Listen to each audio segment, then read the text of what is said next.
you probably know, today is the Tirobhava, which means the day we honour the life of Srila Haridasa Thakura, particularly in regards to his departure from this world.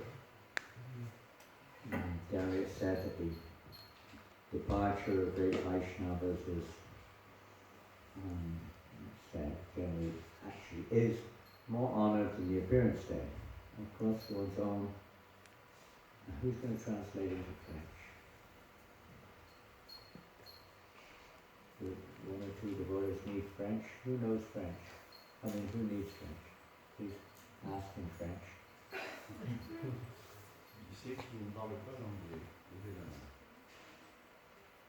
Just one devotee. So maybe one devotee, if it's just one devotee. If any other devotees do happen to come along, please guide them to this part of the temple.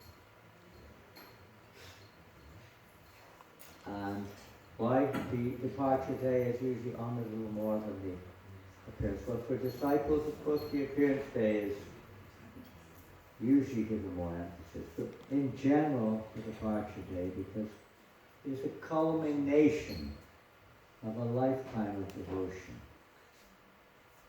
in its various aspects. Generally speaking, when a great Vaishnava appears in this world, it is not so visible, not so noticeable. In fact, it may be unnoticed at all, entirely. No one may recognize. There are exceptions, but generally it's not something which is clear. That manifests usually later in their lives. And that manifests their pure devotional service to the Lord. Sometimes the appearance is not even known as to when they appear. In the case of Haridasa, it's not known exactly when he appeared. But it is known when he departed. And his departure is one of those very, say, famous isn't the right word probably, but very renowned events in Gaur-lila. The departure of Haridasa Thakura. It's a lesson for one and all. It's a purifying event. It's a very pleasing event. And today we have the opportunity to remember the departure of Srila Haridasa Thakura. So we'll start by singing, this is quite usual. We sing the song Sapash, difficult to pronounce it. Sapash Bhagavat Viraha Janita Vilapa. And this means lamentation. Lamentation due to separation from the Lord and his associates. In the material world, people lament also when you lose your pet cat or dog, even bajra, even fish sometimes. You may cry. For some time, it may last quite some time. What does people who lose a family member? Pretty much if we lose anything which we identify with, we lament. We know in Bhagavad Gita, Krishna says, Nashoshati Nakamshati. No lamenting, no hankering. But there is lamenting and hankering on the spiritual platform. And this is a case of lamentation, which we may also experience in our, say, immature stage. We lament when a devotee who is inspirational to us departs or leaves. We hanker for their association. So it's a part of the process of spiritual realization.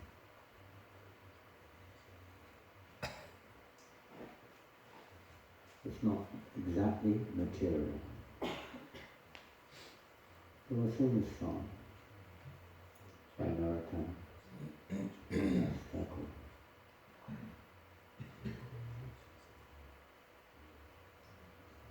Niyanilo Premadhama Karuna Pusho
Prabhupada Paramahamsa Parivada Acharya Sridhar Prabhupada A.C. Bhaktivedanta Swami Prabhupada Ki Jai Nanta Kota Vaishnavinda Ki Namacharya Srila Haridasa Thakur Ki Namacharya Haridasa Thakur Tirobhava Mahotsav Ki Goda Premanandi.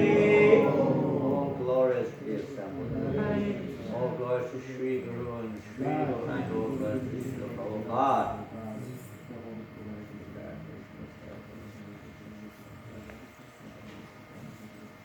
Hare Krishna.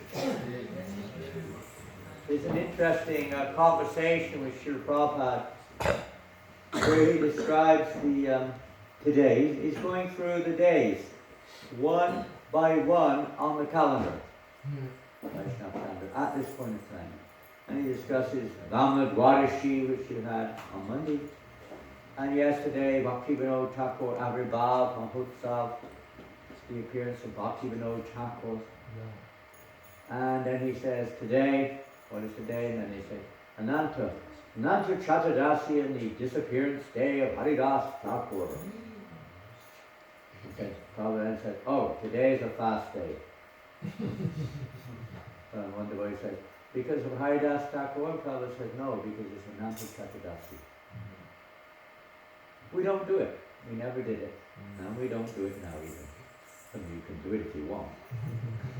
But there's no established fast. The Prabhupada said that in one conversation. And this is like, more or less, we are halfway through what we call Chaturmas. What is Chaturmas? I don't know if you know, heard of it.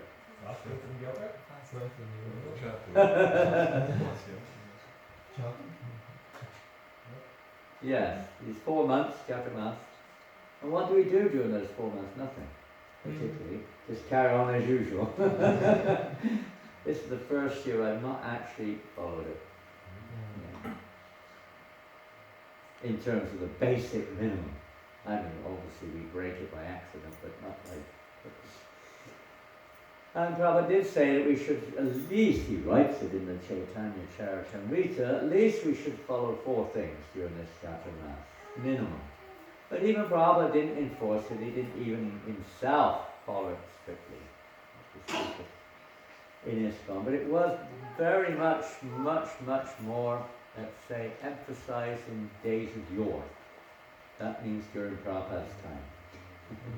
Or maybe in India it's very strictly observed by most. But this month, I don't know which month we're in the 2nd month now. The 2nd month is fasting from yoga, which I certainly haven't done. I didn't even think about it much at the time. This has been a very offense on my part. But, and the next month, starting on, the day after tomorrow, fasting from milk. So that means you just put 1 grain of semolina in it, and they call it farina, and it's no longer milk, it becomes semolina pudding. 1 grain of rice, it becomes sweet rice. 1 tulsi, it becomes tulsi milk. We've always find ways around it. The last month's an easy one, no dal. Don't even know what it is. No poppadom, basically, that's what it means. Nothing much. Not very big fast. The actual fasting is very strict. The main thing that we're going to talk about today is not that. It is, of course, focused on the Nama Acharya. Haridasa. Om Dhyana Timarandasya Janananda Shalakaya Chakshoram Militam Yena Tasmai Shri Gurave Namah Shri Chaitanya Manobhishtam Stapitam Yena Bhutale Swayam Rupadadamayam Dadati Svapadantikam Jai Jai Shri Chaitanya Jaya Nityananda Jaya Shri Chaitanya Jaya Nityananda Jaya Advaita Chandra Jaya Gaura Bhakta Vrinda Jaya Advaita Chandra Jaya Gaura Bhakta Vrinda Namami Haridasam Tam Namami Haridasam Tam Chaitanyam Tam Chatat Prabhum Chaitanyam Chatat Prabhum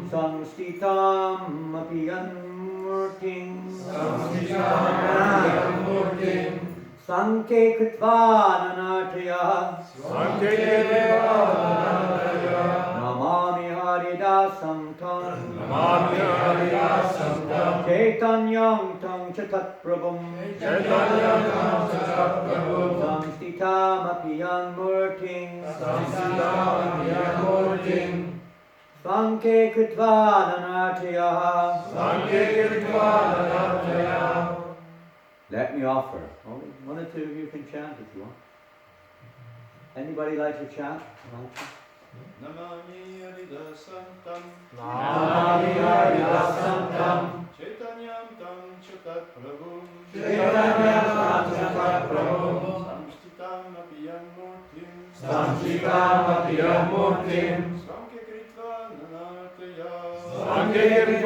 Nanataya.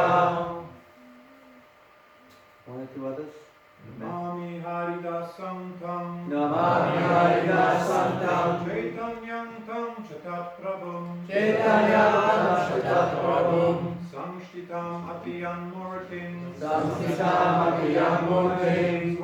Kritvan Nanataya. Ladies.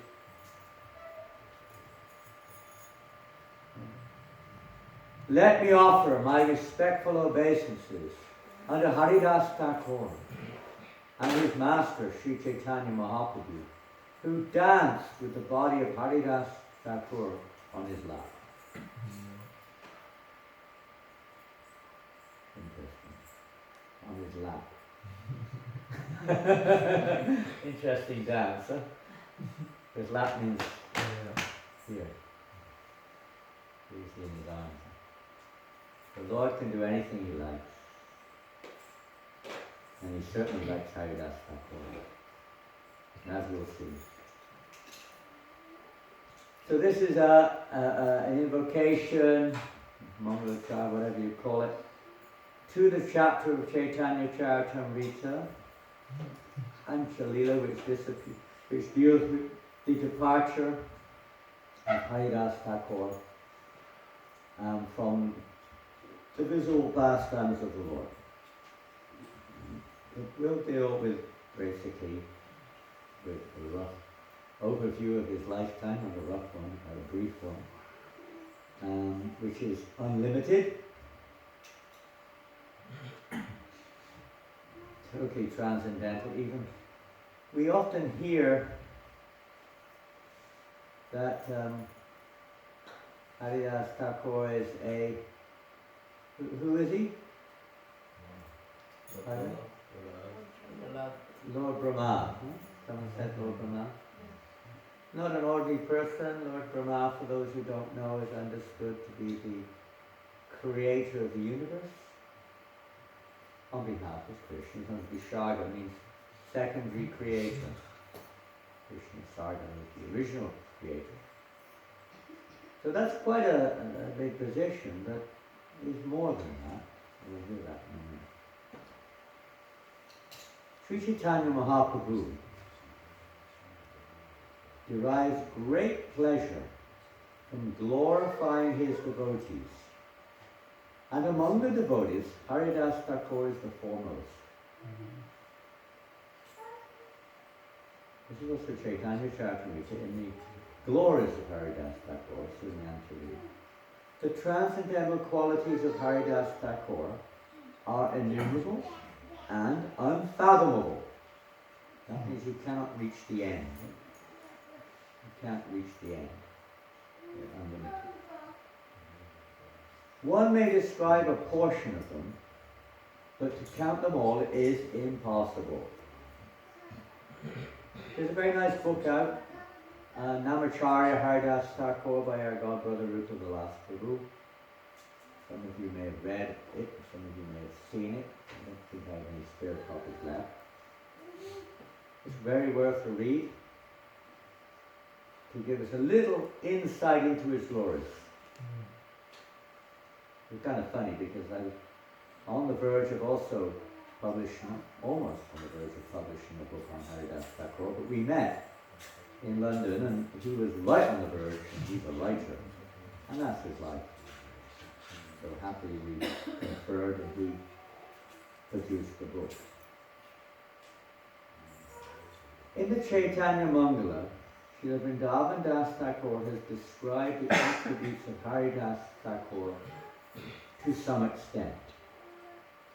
No one can describe all the qualities of Haridas Thakur. One may say something about them just to purify himself.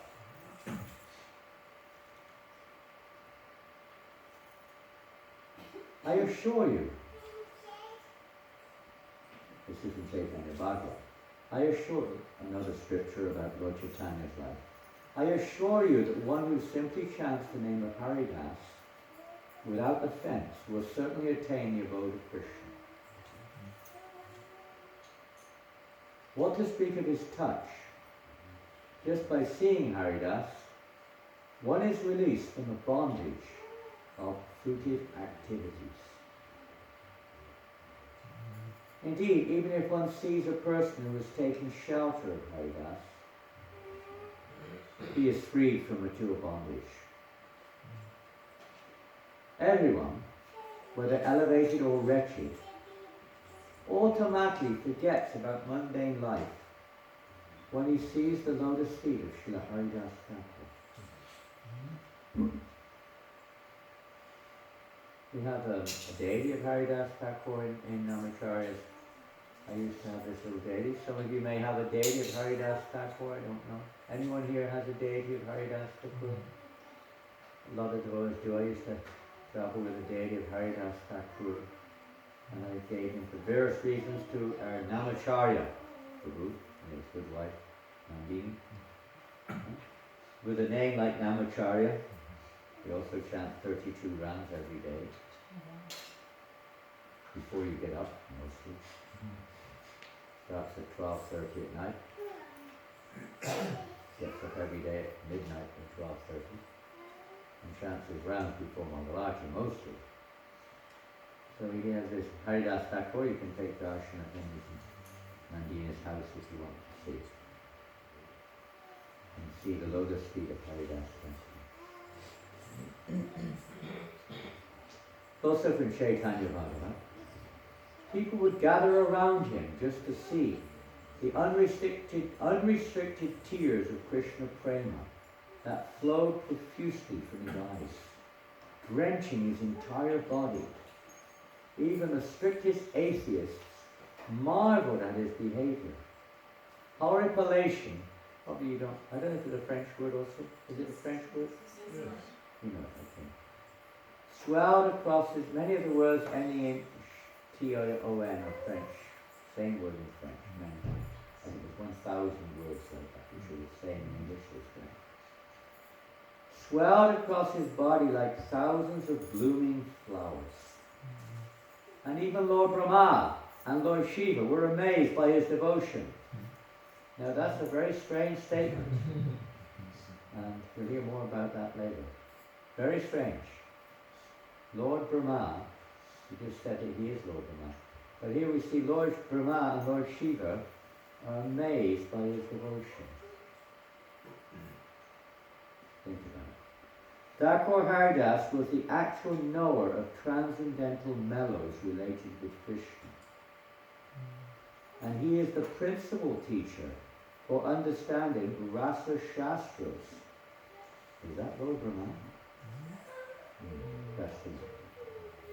Or literatures filled with the transcendental mellows related with Krishna. And this is from the Krishnadas Kaviraj says the authorized text on Chaitanya Lila. Mahabhakta Haridas Thakur Jaya Jaya Haridasa Sanarani Sarva Papakshaya.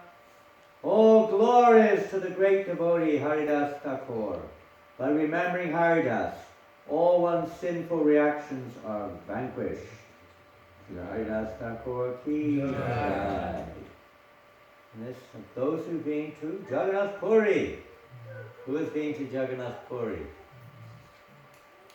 Several of you have been to the Holy Dham. You've been, Goswami Prabhu? You must have been to Jagannath Puri. And if you go to Jagannath Puri, the good chance is you have been to a place called Tirobhava. What is Tirobhava?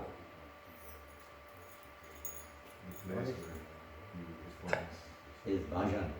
Haridasa Thakur resided for many years in Jagannath Puri with Lord Chaitanya Mahaprabhu in a place which is called Tirobhava, because there is a tree there called a baffle tree, and it is a very, we don't have time to tell it, it is a very famous tree. Siddha. It's a transcendental, very powerful tree. Very powerful. And Haridasa chanted his unending rounds under that tree. We're just giving some points, we're not telling history, of course. When it comes to chanting, Prabhupada, this is from Prema Vaibhata by Janananda Pandit. When it comes to chanting, the topmost devotee is Srila Haridasa Thakur. And it was he who propagated the supreme truth about the holy name. He preached as well as practiced chanting the holy name.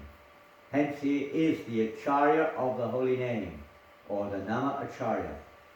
Whoever chants the Lord's name, following Srila Haridasa Thakur's footsteps, will achieve the highest perfection in it. And there's another deity of Haridasa, and I've forgotten where that deity is.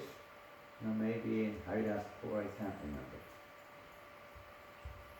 There's deities of Haridasa in various places. In Nepal, where he was said to have started his chanting in the forest near his birthplace. And talking about his birth is very unique. We see this sometimes happens, that he took birth, as we hear, in a Muslim family, described by our acharyas, for various reasons. And this, one of the reasons, in relationship to Lord Brahma, this goes back to the Brahma Vimohana Lila, which means when Lord Brahma, the creator of the universe, pastime, when he becomes bewildered. Some of you have heard this pastime of Lord Brahma when he endeavored to steal the cows and the cowherd boys. Famous pastime. And he was, of course, you could say, defeated. His mystic power was insignificant compared to Krishna's. And he became very remorseful. He felt dreadful, absolutely dreadful about what he did. He tried to interfere with the Leela of Krishna. Great offense.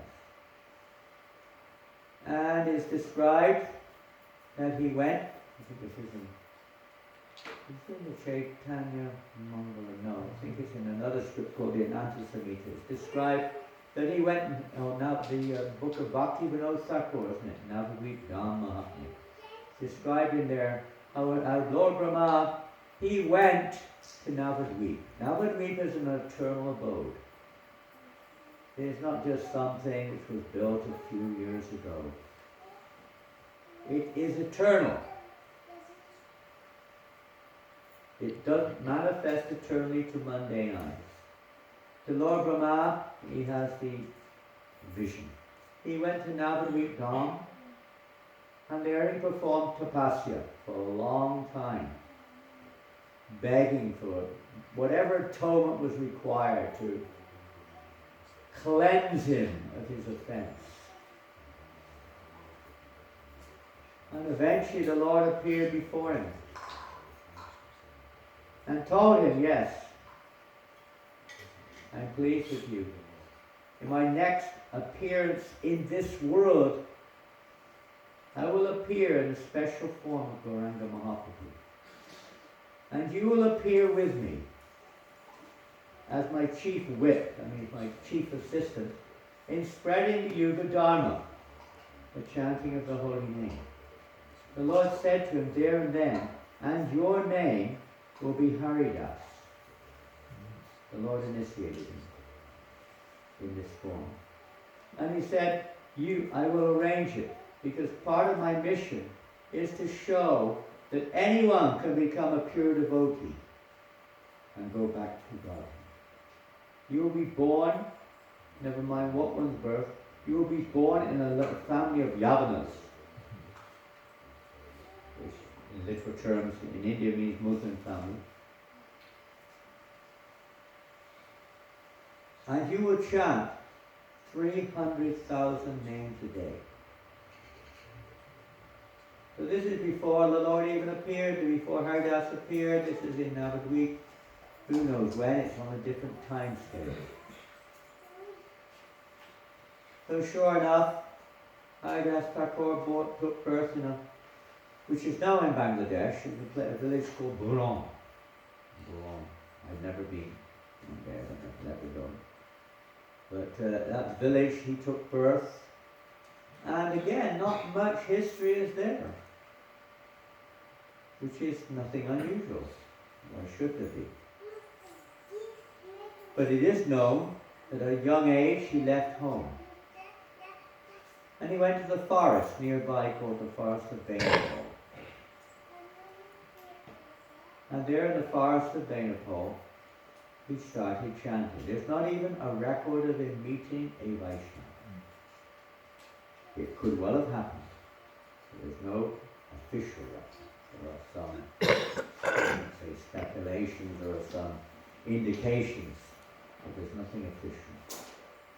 So he started chanting, and he was born in a Muslim family. This is confirmed by Bhaktivinoda Thakur, Bhaktisiddhanta Saraswati, by our own Guru Maharaj, and by Krishnadas Kaviraj and others, that he was born in a Muslim family. But he was chanting 3 lakhs of holy name every day. How many times do we chant the Mahamantra? How many times a day do we chant the Mahamantra? 16 rounds. Of course, you have kirtan, you may chant elsewhere also. But minimum 16 rounds. How many times is that the Mahamantra? 16 times 108, is it? 27,000 or something? 17,000. 16 times 17,000 mantras, is it? Or 1,700? 1,700. 1,700. And if we 1,700 times 16 names, it's not 300,000 mantras, 300,000 names. Huh? 27,000. 27,000 names. And how long does that take you? Pardon? 1 hour 1 hour and 40 and a half, 2.5, something usually between 1.5 and 2.5 hours, isn't it? Usually. Can take longer sometimes. I was reading yesterday, there's a paper out on by the GBC or somebody, some department, Shannon Dietary or something like that. And it is saying there, some devotees have given initiation. One sannyasi was given initiation to a devotee who was dumb and deaf. Dumb and deaf. And it takes them like 6 hours to chant 4 rounds in their mind. So he gave them, if you just chant 4 rounds in your mind, he gave initiation. So question. But imagine if you had to chant. Now, 300,000 names is how many rounds? 172. Well, you see different things here, don't we? Yes, it's actually 300,000 names is less than 192. A little less. 173. And I said, oh, someone's got a calculator. It's 173 exactly. So we're not going to split hairs here, whether it was 173, 192 or something in between. But it was a lot of japa. And normally we hear that's like 64 rounds is heard quite often. Prabhupada said in the beginning of ISKCON, you chant 64 rounds. Because he got that, of course, it was initiated by Bhaktisiddhanta Maharaj, and that was the standard in the Gaudiya Math. 64 rounds a day. Lord Chaitanya says that I do not accept food in anyone's house who's not a lakpati. Lakpati means one who is very rich in those days, one who has at least 100,000 rupees, but that's nothing now. Even the sweeper in the street has 100,000 rupees. But then it's a lot of money. So, my goodness, we're not even going to start. It's already 8:45 already. We could go on all morning for sure. But he wouldn't accept, what did he mean? He didn't mean one who was rich, but the boys started getting worried. They thought he meant he wouldn't accept anything in their houses anymore. We're poor, we're all poor. Because one doesn't have chance one night. Yes, one who, in the house of, he wouldn't take prasadam in anyone's house unless they were chanting 64 rounds a day. That's all. Actually, your Prabhupada is very merciful. Huh? We hope. We certainly need mercy. But Haridasa was chanting 3 times that. 64 rounds, you can easily work that one out. If it takes you 2 hours to chant 16, it will take you how many to chant 64? 8. Very well done. 8 hours. 8 hours times 3 is? 24. 24! Pretty good, huh? No time to sleep. Jota's going to start doing that. But Prabhupada said we should imitate Haridasa. At least we should chant 60. So he was chanting more or less all day. Of course, he may have been chanting a little quicker. Some people have said he chanted 64 rounds Vachika Japa, 64 rounds Upamsu Japa, means quiet but vibration in the mouth, and 64 rounds Manasika Japa, which means in mind or in the heart. And it would be, of course, time for pure devotees as a different dimension. He was also preaching. As you know, he would go with Janananda Prabhu preaching door to door, market to market, delivering the jagais and the madais. And here's a nice prayer because time is short. This is a prayer which is in Harinam Chintamani, a prayer which Bhakti Vinod applies to Haridasa Thakura. Haridasa Thakur's prayer. Dasa aparaleyena hridayena pasi, Pipakari Mahaprabhu Majina Marasi. O Mahaprabhu, Haridasa Thakur's prayer. Please be merciful to me, so that the 10 offences never touch my heart. I couldn't find it last night. I couldn't find the one with the diacritic marks. I have one somewhere with it on presentations. And I can always remain absorbed in the rasa of the holy name. Very simple prayer. Something we can meditate on. Maybe you can even say it before chanting japa. Up to you. In principle. So we're going to go now back to the forest of Venapur. Anyone been there? There's a temple now, Haridasa Thakura. This one. Not been there, I've seen pictures. I have pictures. So this is a very famous scene from that forest, isn't it? Very famous. Doesn't look very transcendental in one sense. And if you know the story, it's the most transcendental and the most practical story and relevant story to us, isn't it? How the local, there was a local zamindar, a local rich man in the local area named Ramchandra Khan. A Hindu man, and he was very influential, very rich, and he was very proud. And he heard about nearby in the forest that this Muslim was chanting Hare Krishna. In his mind he was a Muslim. And he was getting recognized. The local people were going to him and honoring him, basically. He was getting a little famous. So Ramchandra became a little envious and thought, I'm going to, create some problems here. When you preach Krishna consciousness, envious people do sometimes try to impede preaching or the practice of a devotee. Maya also tests a devotee. That's her business. Don't think we're not going to get tested. When you get tested, that's actually a sign. It's not just oh my God, why is this happening to me? I thought, oh, everything would be roses, everything would be bliss. They told me when I came, everything's blissful. Why am I being tested? Maya does test. Maya tested Jesus Christ also. He tested Haridasa Thakura. Not because they're, neophytes, they're not. Just to show how great they are. And to show us what, test is needed. We want to go back to Godhead. Isharo choriya kabe pura habima kabe hama herabo Sri Vrindavan. Want to go back to Vrindavan? We all say, yes, of course I do. But the other part of the verse is another thing. One has to be completely free of all attraction to sense gratification. Not so easy, is it? It's a deep thing, isn't it? Attraction to sense gratification. It's not just eating meat or having, illicit sex or something like that. Intoxicant. Much deeper. And Haridasa Thakura is a personification of one who is free from the desire for sense gratification. This is truly humility.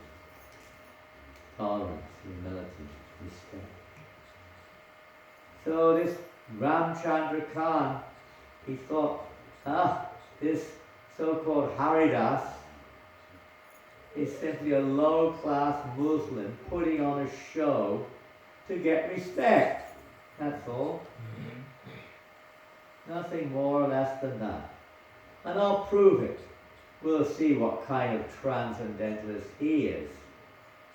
So he called upon the local prostitutes in the town he was in, and he offered them a lot of money if you will go in the dead of night to that place in the forest of Benapal and tempt Haridas, and easily you will cause him to fall down, and it will be proven that he's just a charlatan, he's just an imitator.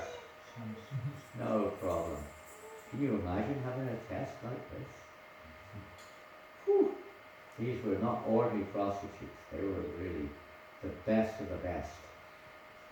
And eventually, no one would do it. They'd heard about it and they were afraid. But eventually one agreed. Hirabai. Her name was Hirabai. She was also Lakpati. She was not Lakpati, but Lak Hirabai or something like her name was. Because a minimum price to be with her was 1 lakh. She was the most expensive. So he paid her off, and she said, "Oh, don't worry, I will easily tempt him." She was the most beautiful of all the prostitutes. And she went into the forest in the dead of night. Haridas was chanting Hare Krishna, Hare Krishna, in front of Tulsi Devi.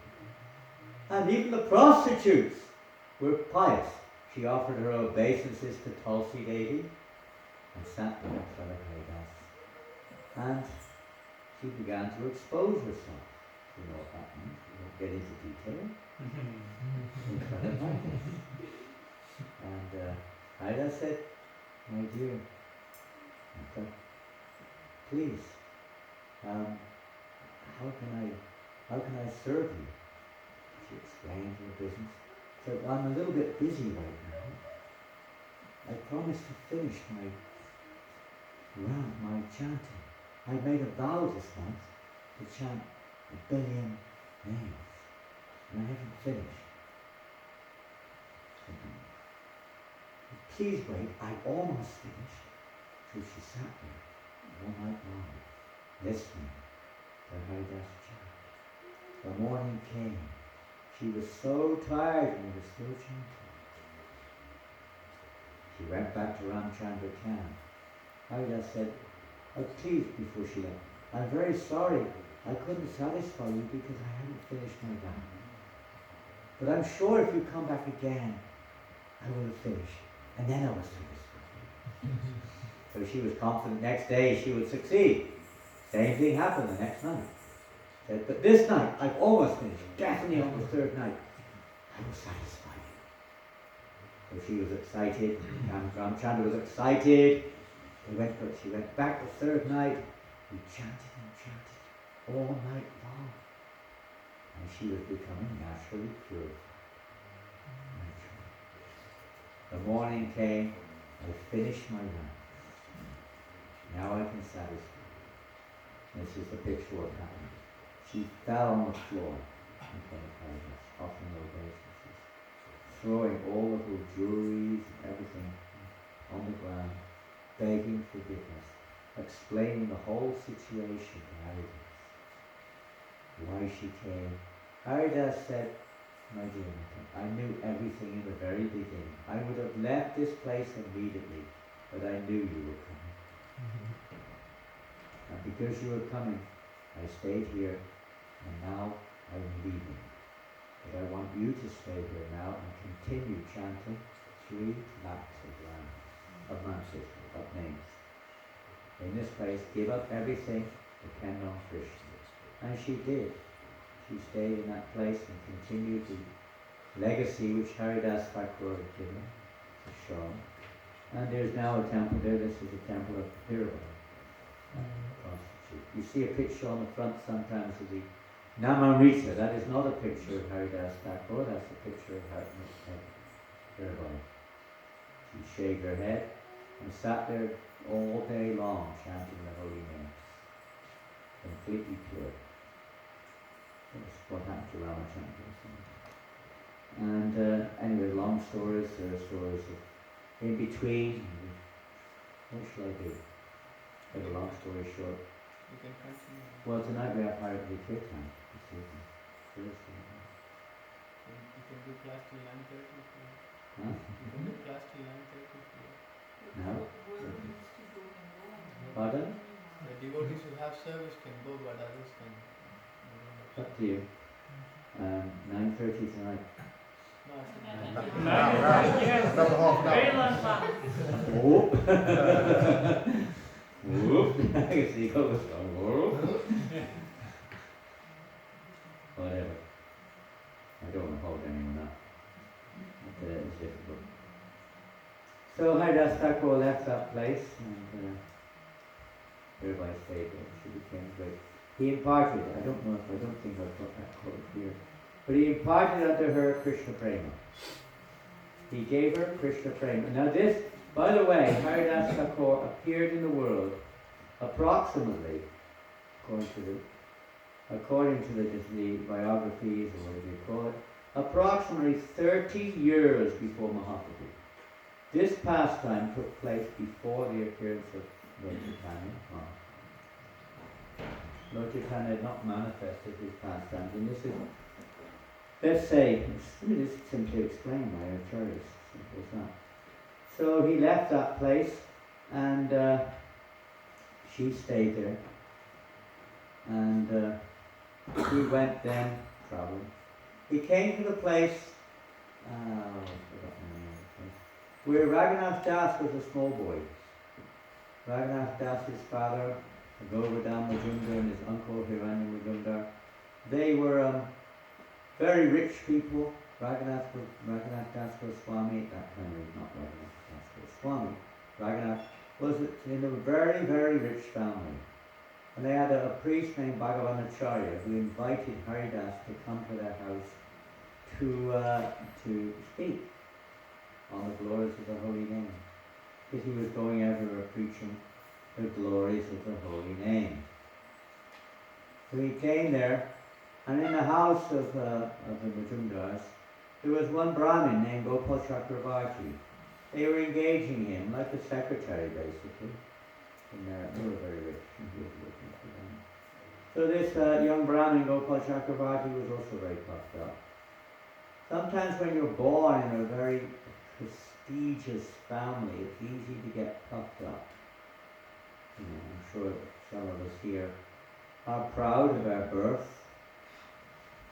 proud of our aristocracy. Some of you may be born in what we call an aristocratic family, I don't know. Anybody here, are you too humble to admit it? Even if we're not, we're proud of our birth and born in such and such a place. basically were proud of something. So this Brahmin was very proud of being he was a very handsome young man, proud of being a Brahmana. And he, when he heard Haridas speak, and he also knew he was a Muslim-born person, he felt very, he says, how can a Muslim-born person speak anything about the Vedas or the conclusions of the Vedas or anything like this? How is it possible? And Haridas was talking about what's called Namabas. You know Namabas? What is Namabas? Yeah, the clearing stage. When one's chanting, one's not chanting in love, one's not chanting even in full realization, but one's chanting consciously or unconsciously without offense, trying to avoid the offense, or unknowingly chanting without offense. It's a stage in between offensive and pure chanting. And he said that even this type of chanting one can attain liberation. That's the crux of it. So this Brahmin said, what nonsense is this? And he started to quote from Smarta Shastras, the Brahminical understanding. You have to take birth in a Brahmin family and practice spiritual life for lifetimes and so on and so forth, and perform austerities. You cannot possibly attain liberation unless you are Brahmana. And Haridas then quoted many verses to justify his statements. The Brahmin was not satisfied at all, and he became very angry. He was a young man. He became very angry. He said, if it is not true that you can attain liberation by simply chanting the holy names, no matter what your birth, I will cut off your nose and your ears. He became very angry. Haridas said, well, if it's not true, I'll cut my own nose and ears off. Don't worry. The Brahmin became infuriated, and Bhagavanacharya and Hiranya and Govardhan, when they heard this, they chased that man out of their house.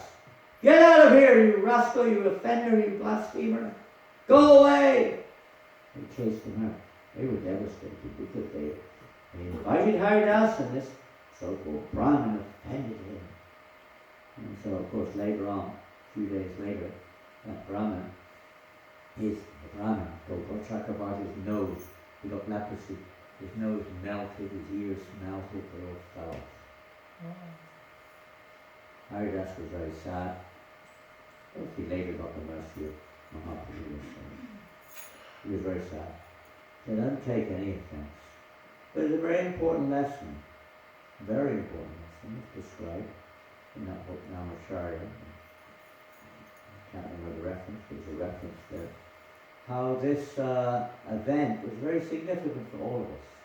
If you offend, or I offend, or any of us offend a Vaishnava, it's not enough just to beg forgiveness to that Vaishnava. It's not enough. Even if Gopal Chakravarti had begged forgiveness, Haridas never took offense, he forgave him. It was not enough. Why? Because in public he had offended Haridas. Just imagine nowadays what's going on social media. You put something out there, you've got to be careful. Tell you what you put on social media. Be careful. You can, knowing you're unknown, you offend a Vaishnava. And it's heard by sometimes millions. It's the millions that we have to ask forgiveness from, not the Vaishnava who offended. We hijacked their lives. We polluted their opportunity to advance in pure Krishna consciousness. It's very dangerous form. We're here to glorify the Vaishnavas, not criticize. And we won't go further. Haridas Thakura, then he went on. By the way, he was actually the sixth Guru of Raghunath Das Goswami. It was Haridas who, you could say, inspired Raghunath Das in his life, in the initial stages. He went on towards Shantipur, and there he associated with Advaitacharya, who was very happy that although Advaitacharya is the topmost of the Brahmins, when he saw Haridasa Thakura, he felt great satisfaction, great grace. Advaitacharya is a form of Vishnu and Shiva combined. He's not an ordinary jiva. And he's one of the Panchatattva, worshipable form. But he embraced Haridasa and together they danced. And there's another proof that these pastimes took place prior to Mahaprabhu's appearance. In the Chaitanya Bhagavad, it describes how both Haridasa and Advaitacharya were praying for the Lord's appearance together. So there in Shantipur, Haridasa was there chanting again, of course. And Advaitacharya arranged a place called Puya, which is near Shantipur, a place for Haridasa Thakur to sit and chant his round. Sometimes it's said a cave-like situation, sometimes it's a hollow of a tree. But whatever it was, he was there, usually a cave-like situation there. Near the banks of the Ganga, he was chanting his round. Many pastimes took place there, and unfortunately we won't have much time to go over them. But one which we'll mention is perhaps the most famous, with this, of course, the snake in the cave is a very famous pastime. Maya Devi also tested him there in that cave. But another pastime was he was chanting there. Many Brahmins, even Brahmins, those who were humble, were coming there and taking the association of Haridasa. Muslims were coming. Muslims were becoming completely transformed in the association of Haridasa. So this came to the attention of the local Qazi. Qazi means magistrate. Every township had a magistrate. As we hear Chand Qazi, this was not the Chand Qazi. The Chand Qazi was in the Mayapur district. This is another Qazi. This Qazi heard what was going on, and he became very, very angry, especially when he heard Muslims were being transformed. It was only natural, you could say. So he decided that he was going to stop this. He spoke to the Nawab, the king, about this Muslim-born personality who has become a Hindu, which in their tradition is of course a great offense. Treason, blasphemous, whatever. So he decided that he would arrest him and bring him to the Nawab for trial. So he went to that cave, and there with his guards, they arrested Haridasa. Of course, the local people were astonished, they were horrified. But they arrested him and took him away to the court of the Nawab. And there he was tried by the Nawab. The Nawab was sitting there in the middle with him, disturbing for blue. And Haridasa, you can see him there. This is a painting. You've probably never seen it before. This was done one time. I used to go regularly to Jagannath Puri. I had a very close friend, who was living in Jagannath Puri, and he was an artist, professional artist, and he knew all the professional artists in the Jagannath Puri temple. So this was painted by one of the artists of the Janananda temple. We asked him to paint this. And we did a series of 3 paintings and didn't go any further. But he did this one. And anyway, just to slightly take a slight angle on the event of Haridasa Thakur in front of the Nawab in his court. And the Nawab is seeing that Haridasa is very fortunate and very blissful. And you could see this person was not an ordinary person. So he had a lot of sympathy for him, actually. He was kind of a bit perplexed what to do here. The Qazi is really angry and wants him punished severely. And now others got some. He said, Haridasa, why you were born in a very elevated family. Why have you given up your elevated position as a Muslim and become a low-class Hindu? And Haridasa explained there's only one God, the God of the Hindus, the God of the Muslims, and everyone else is the same person. So there's a difference. It appears in many different ways. there's no duality here. I said, then why don't you preach from the Quran? They're the same thing. And Haridasa then of course started to preach the holy name, glorify the holy name. Kazi was getting infuriated. And Kazi said, if you just preach the Quran, you're a free man, you can do what you want. So we never get up chanting the holy names. And I said, well, I'm going to have to punish you if you don't follow me. He placed it in front of the other Kazis. There are other Kazis there, it's not just the one. And they, for deciding what to do with you, they're the magistrates. They have to try you. They I don't mind what you do, but even if my body is cut into pieces and I lose my life, I will never give up chanting the Lord's holy name. This is a big lesson. Oh Krishna, please be merciful upon. Well, this comes a little bit later, but this was his mood. And he said, the Kazi said, the Manawa then said, and then I have no choice. I have to leave it in the hands of the Kazi. I don't want to, but I have to. So the Kazis conferred and they decided he should be beaten to death, whipped to death in the marketplace. There were about 20 or so marketplaces in that area. So the normal thing when they try people and sentence them to this kind of death, they drag them, they tie them and drag them through the streets, whipping them in each marketplace. And usually they last 1 or 2 markets and they're dead. And so they started with Haridas, dragging him through the streets, whipping him in each marketplace. And many guards, Muslim guards were there, keeping the people away. Many people were trying to stop them. They knew he was a saint, but they wouldn't stop. And what was even more amazing was that he was smiling. Haridas was smiling. Oh Krishna, please be merciful upon these poor souls.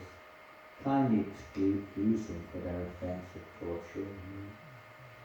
It was his mood. He wasn't just chanting and tolerating.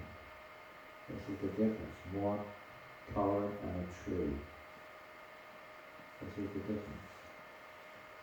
Krishna, he was born in a Muslim family, born in a lowly family. Personification of humility, the personification of tolerance. He didn't just tolerate, but he was actually thinking of the welfare of the people who were whipping him. That was his inner mind. Taking shelter of the holy name, of course. At this stage, if we go back to our original question, who is he? It's described by Thakura. What's that book called? Describing all the associates of Lord Chaitanya. Or Bangladesh Deepika, which describes the associates of Lord Chaitanya. And there it doesn't mention Lord Brahma, it mentions Prahlad Maharaj. He's Prahlad Maharaj. That makes it even more confusing, in one sense. And he's also described here, in his previous lifetime, he was a Brahmana named Brahma Mahatapa. Whoever that is. Who, by the way, another lesson, he got cursed by his father because he did the offering and he forgot to put a tulsi leaf on the offering. He would be born in a low-class family. Sounds pretty heavy, doesn't it? Be careful when you're making your offerings. Don't be too worried, we're all born in low-class families, right? Don't know how low we can get. At least my case. All this is very mystifying, isn't it? Very mystifying. And there's no Shastic conclusive statement on this. But there are references, Haridasa gave prema to the prostitute, and Lord Brahma and Lord Shiva are hankering for his association, are amazed by his chanting and dancing and so on. And different references. Now, here is a statement by Prabhupada, in fact, when he discusses Yashoda and Nanda. How in their previous lifetime, who were they? Just you can read. Drona and Dara.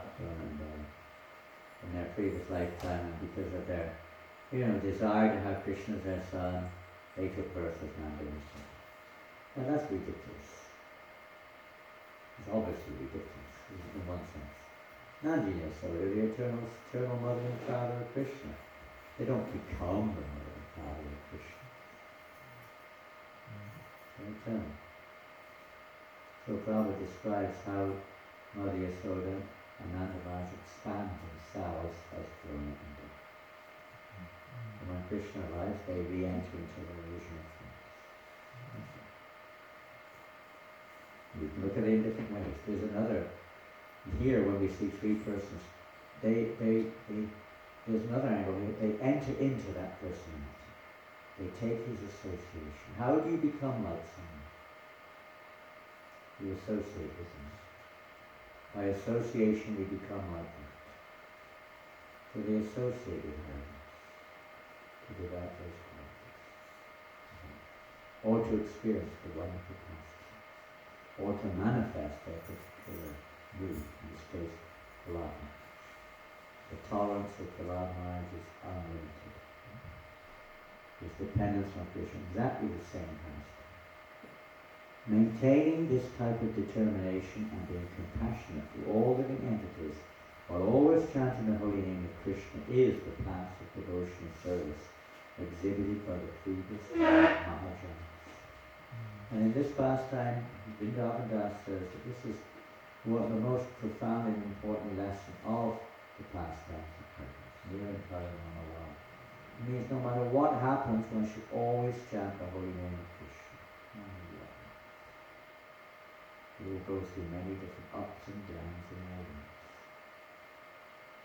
And this is Haridasa. He just kept chanting, smiling and smiling and smiling.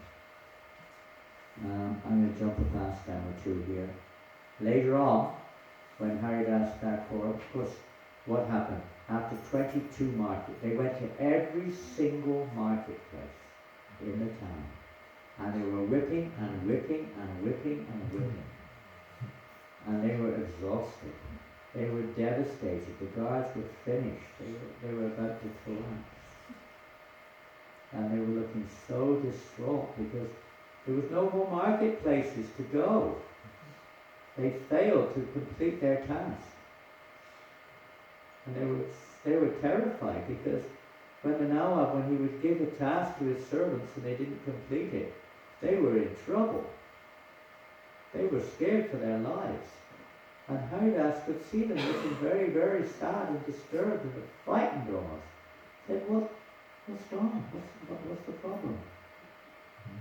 And then they explained their situation. Said, oh, you should have told me earlier. I would have died immediately.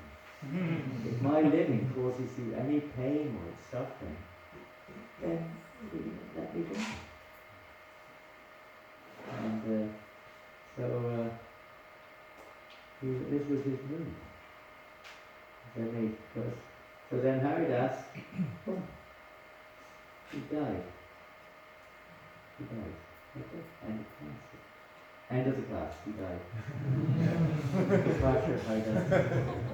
Is that right? Manibhushan, is that the end of it? No. But he died. The guards were ecstatic. They were ecstatic. We won, we did it.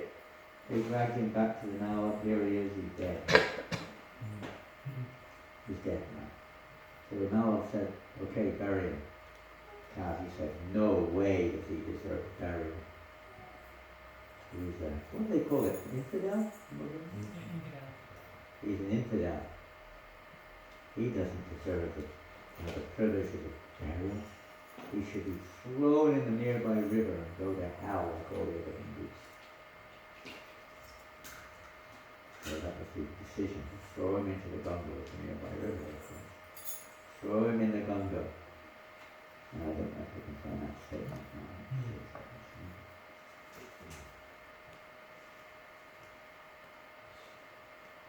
Just a continuation. These stories are too long. I can't tell you. It's a snake charmer also. What a wonderful story that is. No time. Here's another one. One who associates with Haridasa for even a fraction of a moment will certainly attain shelter at the lotus feet of Krishna. Lord Brahma and Lord Shiva always desires to associate with a devotee like Haridasa. The demigods, headed by Lord Brahma, always hankered to become glorious by obtaining the association of a Mahabhagavat devotee like Haridas. Another confirmation. I don't know where it's saying. There's a statement about Gandhi, but here it is. Haridas was born in a low-class family, just as Srila was born in a demoniac family, and Hanuman was born in a monkey family. The demigods desired the touch of Haridas, and even Mother Ganga desired that Haridas immerse in her waters. So now he's going to fulfill Ganga's desire for him. And then there's a snake in the cave, and a snake passed down. Okay, so then what happened was they were going to throw him into the river. They couldn't pick him up. He weighed like 1,000,000 tons. 100 guards could not lift his body. They had chains on him, balls and chains so he'd sink. Eventually he agreed to be taken to satisfy Ganga, to the river Ganga. They threw him in the Ganga, and that's the end of him. But Ganga was in ecstasy. She became ecstatic. They had a touch of Haridasa. And she immediately released all the chains and balls and everything, and carried him down the river and placed him back on the bank of the river just near Tirobhava, and went back to the cave and started chanting again. So this event convinced just about everybody that Haridas is not an ordinary person, including the Nawab. The Nawab came there begging for forgiveness. He fell at Haridas's feet. You are the topmost saint. I surrender to you. You can do anything you like in my kingdom. No one can improve you. I have the key of the city, so to speak. Freedom of the city. So the Nawab also became, he had a pious side. So he carried on there, and then with a later child, they played the prince of the Lord. And when the Lord appeared, they were together, dancing together on the bank of the Ganga. And they knew that the Lord appeared, and the eclipse took place, and everyone started chanting, Hari, Hari, Hari. And they gave charity and so on. Of course, the later child recognized Haridas as the greatest personality. Those pastimes that took place there. And now we're going to go now to the time Haridasa Thakura, who was not known to the devotees in Navadvip. He came to Navadvip, and he came into the association of Lord Chaitanya Mahaprabhu. When Lord Chaitanya was performing his, what's that called? His pastime, his worship, for 3 days, what's it called? Mahaprakash Lila. And Lord Chaitanya at one stage during that pastime calling upon each and every devotee, glorifying the devotees. Lord Chaitanya loved to glorify his devotees. Lord Chaitanya then turned his benign glance on Haridas and called out, Haridas, look at me. Your body and birth is superior to mine. Your class and caste is more elevated than mine. Nobody knew him practically amongst the devotees. Lord Chaitanya knew everything. I don't know if I've got that quote. This is a short version. Yeah, then Lord Chaitanya Mahaprabhu then started to glorify Haridasa Thakura as if he had thousands and thousands of tongues. He went on and on and on and on and on. The devotees never knew that. They were all astonished and stunned to hear the glories of Haridasa. And then the Lord was asking each devotee, ask me whatever you like. And he asked Haridasa, what can I do? I want to give you some benediction. Please ask him. So Haridasa said, Oh Lord, I have known only misfortune, yet you can give me so much hope.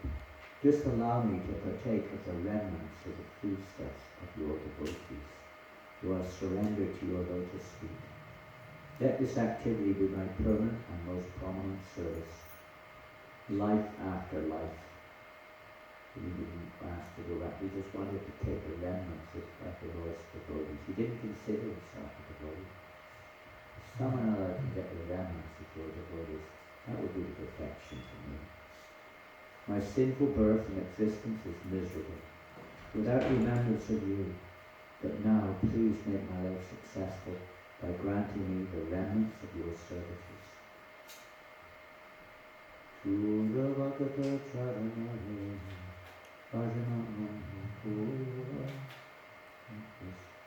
Three things, huh? The remnants of the devotees. These are my footsteps. The dust of their feet, the water which washed their feet. Most powerful sacrifice. I feel within my heart that I have committed a great offence by asking of you to be situated in the elevated state of a Vaishnava, for I am grossly unfit. It was interesting to note that when this pastime started back in the Brahma's Lila, that very thing was what Brahma did. He stopped the Lord from enjoying the pastimes, enjoying the remnants of his own devotees, basically. They were, the Lord was stealing the remnants of his coward boys and vice versa and so on was going on. So now he's begging that he can also get those remnants. He thought, this is not God. How can he be like God is stealing food off the plates of these coward boys? He says, yes. Now he's begging that he may get to your grave at that moment. O Lord, my Master, protector and maintainer of the entire creation, I'm spiritually lifeless, therefore kindly forgive my ignorance. O Lord Vishnambhar, the beautiful son of Mother Sashi, you are my Master, so be merciful to me and keep me as a dog in the house of the Vaishnava.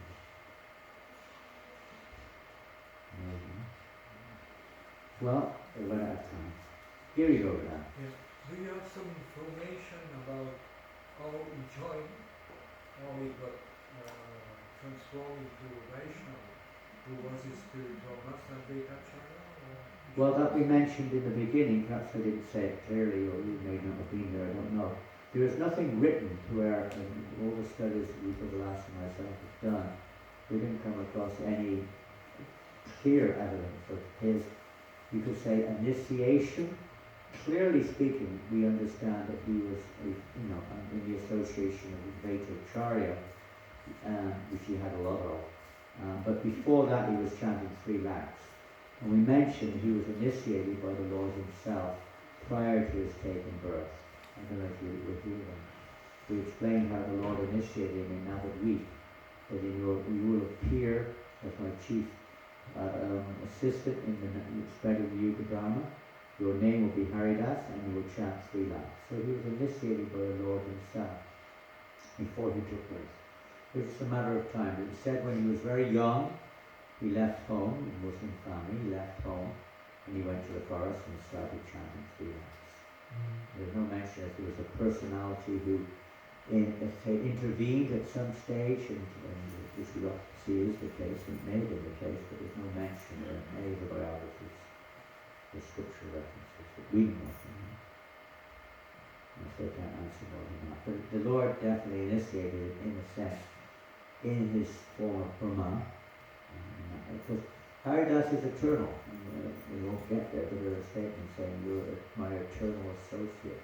Wherever I go, whatever I do, you're there to assist me in my various incarnations to perform this pastime and assisting me to establish the various purpose of those incarnations. So he seems to have a special role in relationship to the Lord, of assisting in establishing whatever is the need for him.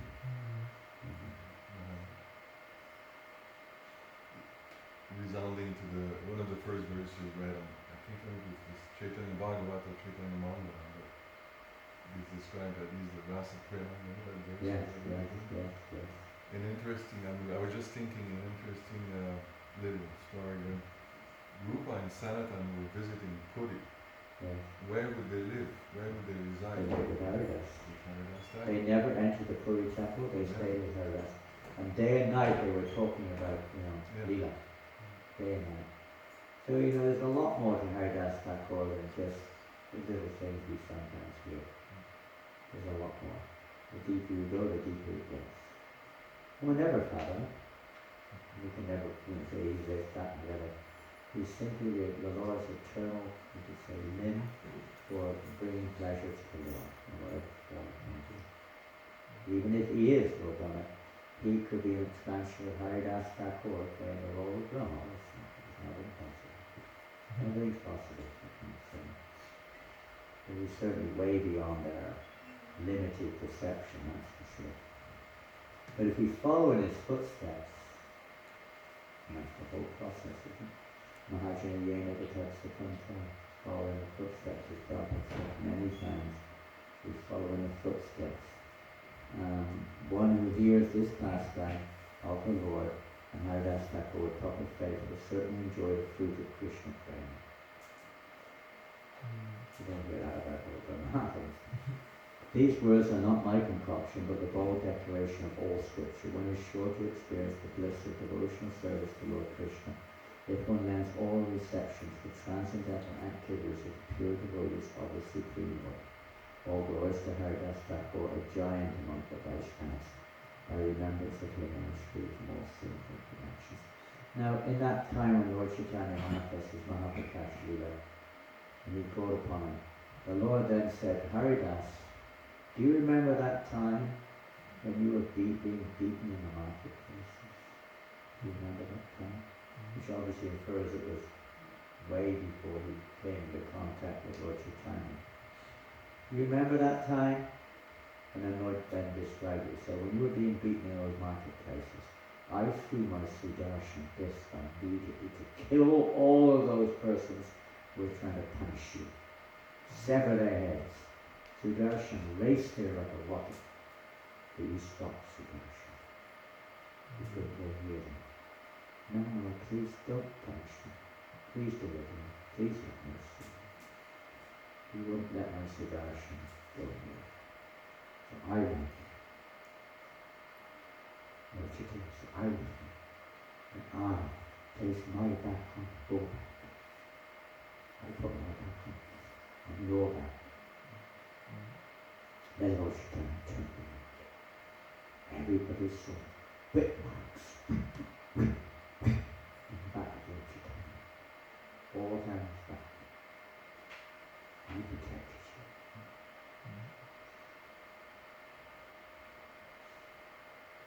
Naturally, everyone was astonished, realizing the great soul was Haridas. When Lord Chaitanya went to Puri, Haridas was very sad. He considered himself a wretched, fallen creature who can never go to Puri. How will I go there? Lord Jagannath was there.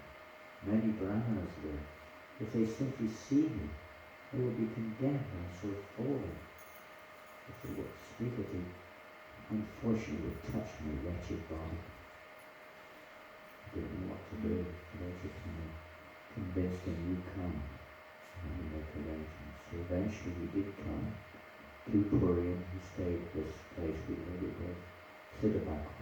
He never entered the temple. He was most prolific.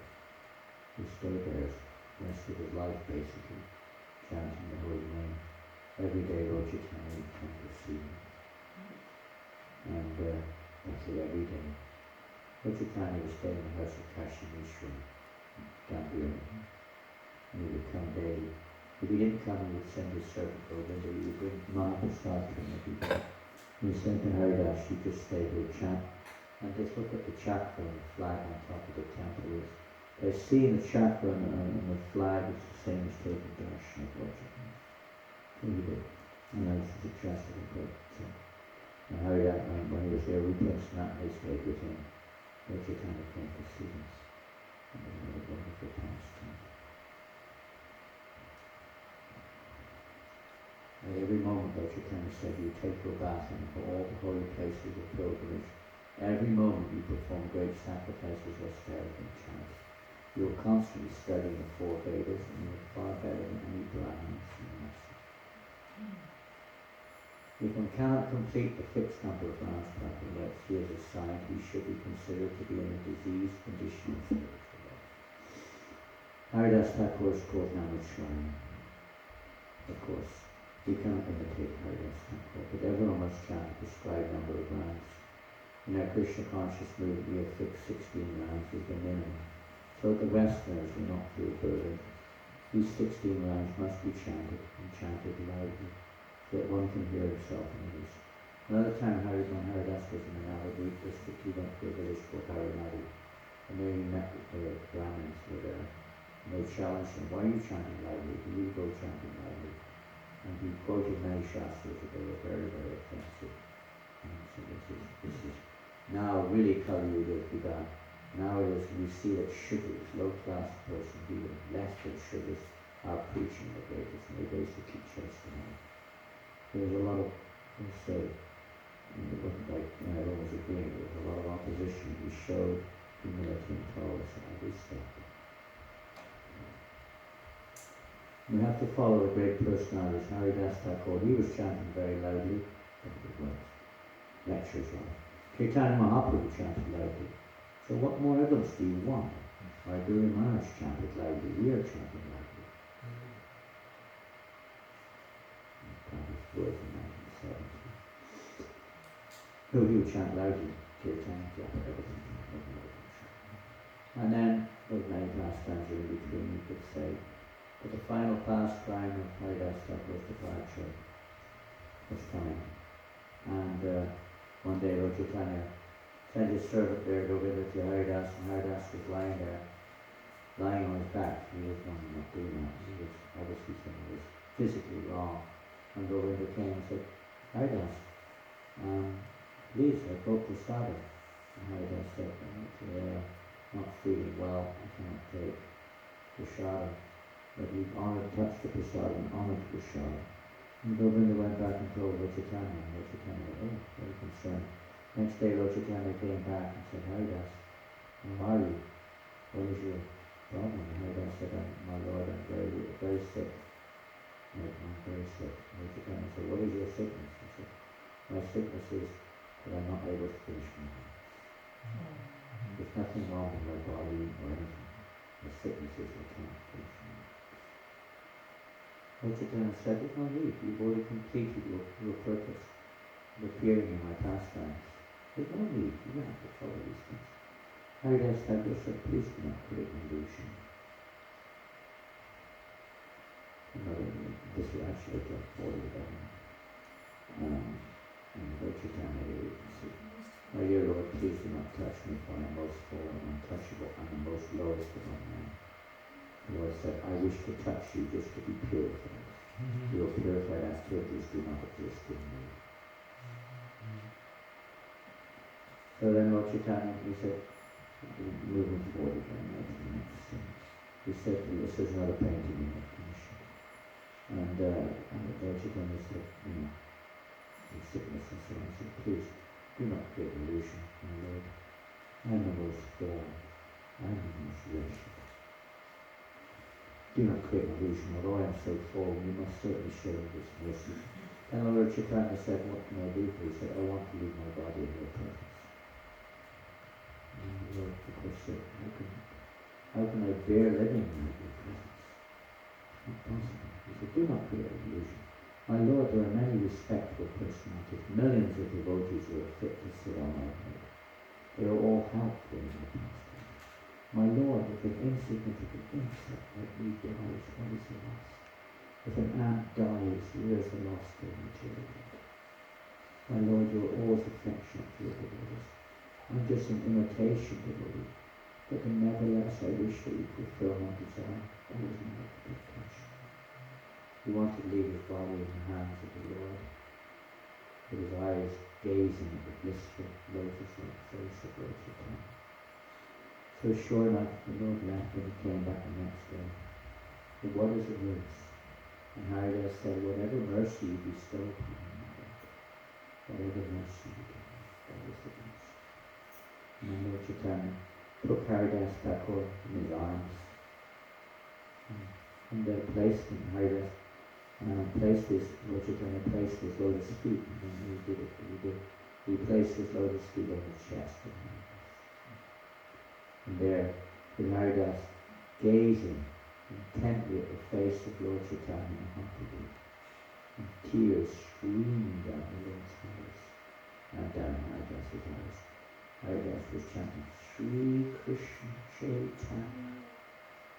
It was hard for me not to tell the story, but we haven't got time. I'll tell it another time, maybe tomorrow. A very wonderful experience one time I had in Jagannath Puri. Haridasa was gazing at his face, his beautiful face. Tears rolling down his eyes, chanting, Sri Krishna Chaitanya, Sri Krishna Chaitanya, Sri Krishna Chaitanya, over and over again. In the embrace of Lord Chaitanya, embracing Lord Chaitanya's lotus feet.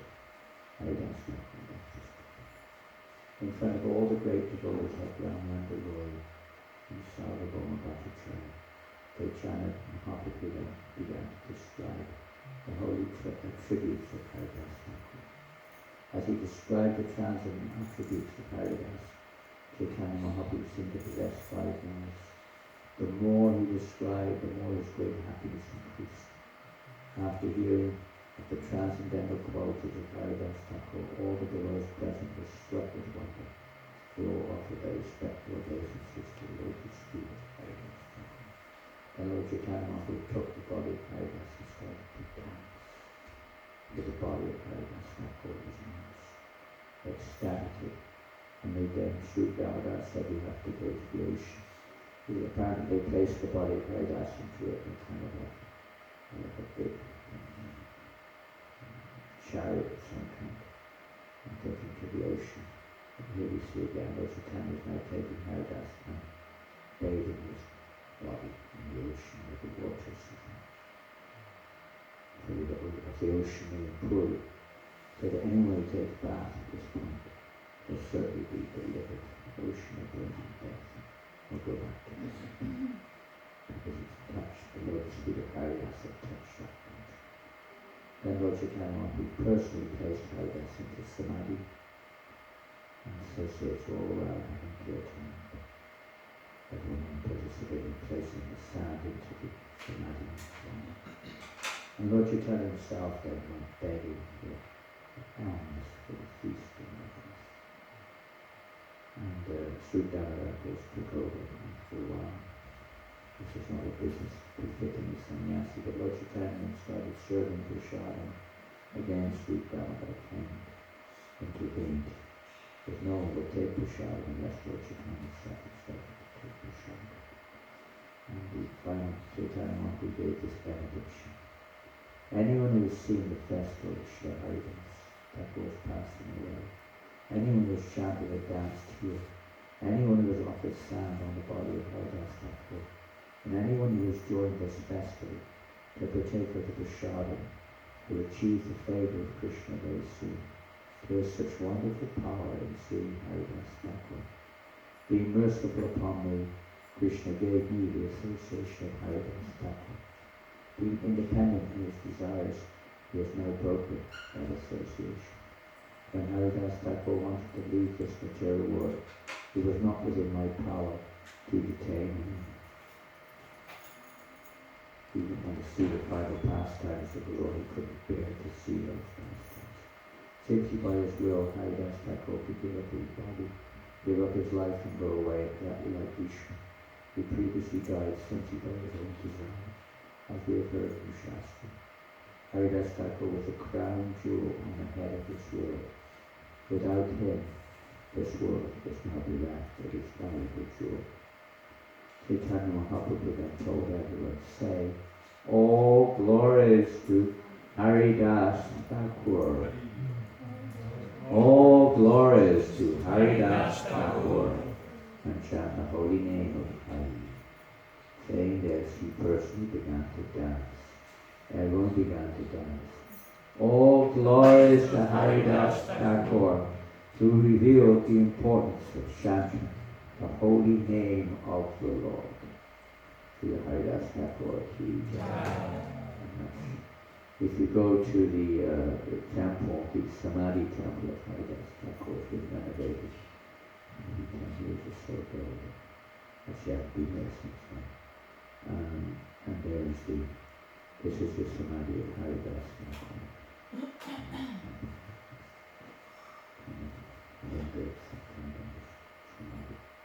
Is it at Tirobhava? No, this is a different place. This is the Samadhi, is a different place. This is next to the near to the Gopinath temple near the seashore. Here is Samadhi of Tirobhava, is a little distance away closer to the judgment Puri temple. If we get two different places, Samadhi temple and Siddhavata. I've got lots of pictures, but it's a short presentation. It's close to the ISKCON guest house. Yeah, I'm glad you said the ISKCON guest Is it house. fine? That's a very significant point. It is a bit of a controversial point, you could say, but Bhaktivinoda Thakur made his Bhajan Kutir right opposite to the place of Haridasa Thakur's Samadhi. And that was where Bhaktivinoda Thakur performed his bhajans, and he was in Puri, right next to the Samadhi temple of Haridasa Thakur. And that Bhajan Kutir of Bhaktivinoda Thakur became a strong property decades ago. And the Kutir was basically removed from external sight, and we built a guest house there for making money. The temple there, of course, is a deity of Bhaktivinoda Thakur and so on. Anyway, it's a controversial thing. What's done is done. And if you go to the ISKCON guest house there, you can be across the road. Haridasa Thakur ki jai. The gates to Siddhavata, the gates to the spiritual realm. Nowhere in the universe like Siddhavata for chanting japa. You just have to tolerate Mr. Gora Visham, Hare Krishna, Hare Krishna. And of course, that you saw the tobacco tree, it's still there, Jai Srila Haridasa Thakur ki Jai. Tomorrow is Bhadra Purnima, today, and we'll be hearing about the Sripada Samadhi, Sannyas, as well as Bhadra Purnima. We'll be hearing about the Sri Sannyas. Jai Sri Prabhupada. If you do it long time, over time. Yes, please. You will take someone who speaks French? You said he speaks English, does he?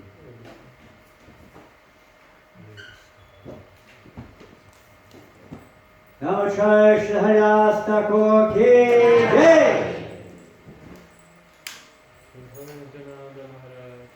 Jai! Well, today we're going to chant 3 lakhs of japa.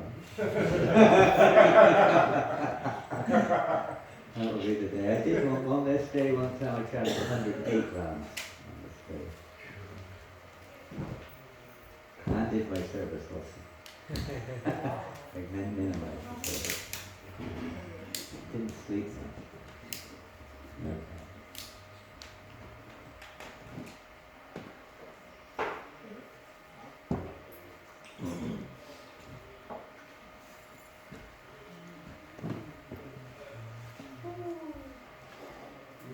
Quiet. Is this the mechanic? Is he like a real quiet man? Is he a nice man, the mechanic? Yeah, he's nice.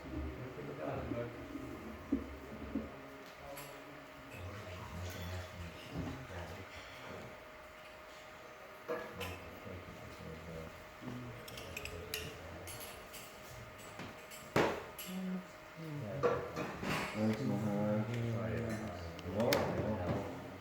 We could have gone on for hours, it's just a brief short. Are you here for a meeting today or anything, or just? A small one this morning, I'm free, I think. Oh, yeah. I have only from 10 to 11. What are we going to do with him? What are we going to do with the yogi? Maybe clean the temple. Right. Great. Yesterday I had two. Class I had two, I guys saw two. you. Do you have Facebook? Do you have some guests? You can find it now. Took a couple of the new boys, new newbies.